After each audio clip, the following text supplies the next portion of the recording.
To Rosel. To Rosel. Parang Sea of Strangers by Lang Live.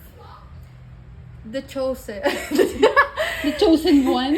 The chosen page for you is A Dream of Hope.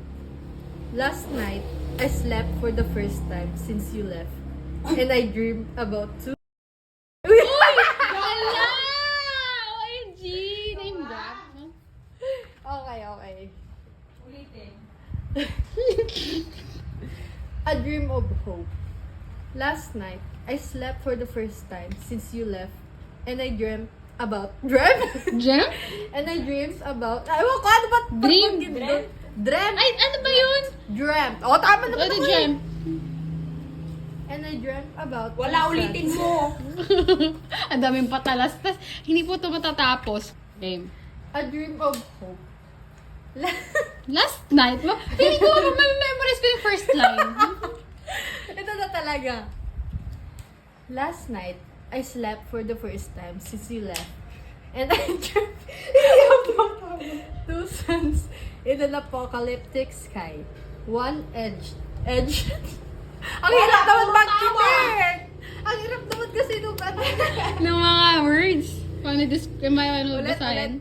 Last night, I slept for the first. Hindi ko alam. Last night, I slept for the first time since you left. And I dreamed about two suns in an apocalyptic sky. One edged in black and smoldering like a cigarette burn. I saw the sea rise up so high outside the window of my mother's old house. So I climbed up onto the tin roof to look inside the mouth of Neptune. In a hotel room where we couldn't figure out the light switches, my legs were wrapped around you and I was humming a tune that we both knew by heart. There was a woman who made the shrine for her dead lover in the hollow of a tree. She looked straight at me with eyes milky white and whispered, "It's not May too katarata late." siya? Naintindihan mo? Hindi. Hindi ko naintindihan, girl. Paki-explain. Ito yung favorite ko, yung labas.